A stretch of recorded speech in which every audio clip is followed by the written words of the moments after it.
గతంలో ఒక పాట చాలా ఫేమస్ మనం విన్నాం. ఏమున్నదక్కో ఏమున్నదక్క ముల్లె చదువుకొని వెళ్ళిపోతా ఉన్న ఏమున్నదక్క అనే పాటలు ఇప్పుడు చాలా కూడా వలస వెళ్తా ఉంటే పాటలు విన్నాం.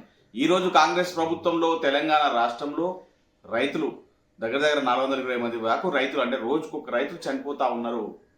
నీళ్లు లేవు, కరెంటు లేదు, ఇబ్బందులు ఉన్నాయి.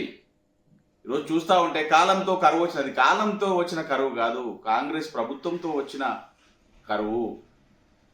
కాళేశ్వరం అంటే కేసీఆర్ అన్నం, శనీశ్వరం అంటే కాంగ్రెస్ ప్రభుత్వం అని ఈరోజు ప్రజలందరూ అనుకుంటా ఉన్నారు.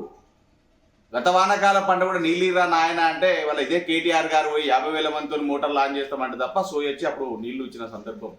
మళ్ళీ ఇయ్యాల కూడా ఇటు సిరిసిల్ల కానీ, తుంగతుర్తి కానీ, సూర్యాపేట కానీ కొన్ని ప్రదేశాల్లో నీళ్ళు ఇవ్వకుండా పంటలన్నీ వెండిపోతా ఉన్నాయి, రైతులు ఆగమైతా ఉన్నారు.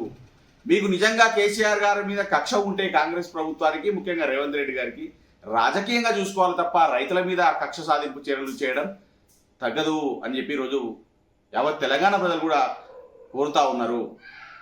మీరు చేస్తున్న ఈ చిల్లరమూల రాజకీయాలు బంద్ చేసి మేడిగడ్డ పర్రెను చూపించి రైతుల పుర్రెలను బలి తీసుకుంటా ఉన్నారు. ఇటు చూస్తే నిజామాబాద్లో పసుపు రైతులు ఆగమైతా ఉన్నారు.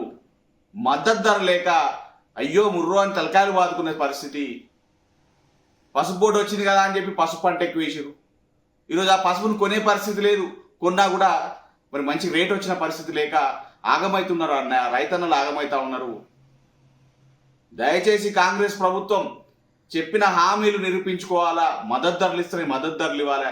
వెంటనే సిరిసిలకు, ఈ ప్రాంతాలకు నీళ్ళు ఇచ్చే దిశగా పనిచేయాలని చెప్పి కోరుతా ఉన్నాం.